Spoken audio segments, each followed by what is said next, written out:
Hey guys, this week's video is dedicated to all our brothers and sisters in the land of Israel. They should have God's protection and success in everything that they do. First Friday is next week, and now more than ever, we should take every opportunity we can to be together. And in that vein, please sign up for First Friday and join us, and we'll celebrate together. I want to share with you something on this week's Torah portion. This week's Torah portion is Parshat Lecha, and it's all about the life of Abraham and Sarah, moving to the land of Canaan, going down to Egypt, the famine, etc. Within this story, we meet Abraham's nephew Lot, who's kind of an interesting character. His sheep and his shepherds, they don't muzzle their sheep, and they eat from lands that are not theirs, and this embarrasses Abraham. This reflects badly on him. He feels like it's stealing, and he tells Lot we should go our separate ways. And Lot, instead of taking this to heart as a moment of reflection, instead says, all right, and he heads off to Sodom. And then there's a civil war in Sodom between the 5 kings and the 4 kings, and Lot is captured, and Abraham comes down and has to save him. And instead of using this opportunity to reconnect with Abraham, he goes to Sodom, and he wants to live his own life. And then comes the destruction of Sodom because it's just so corrupted, and Abraham again has to come. God has to send angels to save Lot, and Lot doesn't even want to go with them. They have to schlep him out of there. I mean, who is this guy? And then his daughters think the whole world was destroyed, so they get pregnant by Lot, by their own father.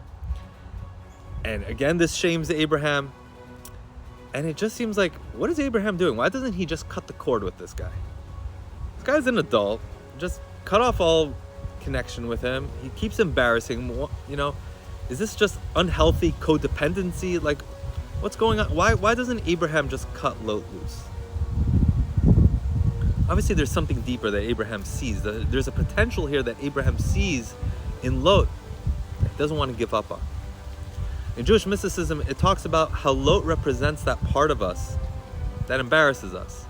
It's the unrefined part of us, part of the animal soul. It gets us into trouble. It gets us into moral predicaments. It's the part of us that leads us to do things that thoroughly embarrass us.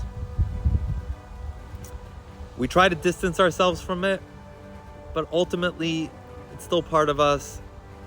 And maybe subconsciously we don't actually want to get rid of it. Abraham gave us a power that passed down to his descendants, and that is to never give up on the potential that is within. Whether it's on a kid who's drifting with the wrong crowd and drifting off the path, whether it's an annoying neighbor, or whether it's ourselves, a part of us that we're embarrassed of. Never give up. Not on each other, not on ourselves. There's a potential there. There is something waiting to be elevated. We see this by Lot himself. The nations that came from Lot, from his 2 daughters, Ammon and Moab. Moab was the nation of Rus, who was the famous convert and the ancestor of King David, who's the ancestor of, God willing, Mashiach. Ammon, you have the wife of King Solomon and his descendants. I mean, the silver lining within is right there in front of us.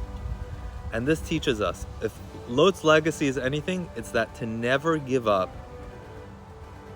on any part of ourselves or each other. Keep looking for the good, uplift each other, uplift ourselves, and know that there's something deep, there's something special waiting to be uncovered. Shabbat Shalom. Am Yisrael Chai.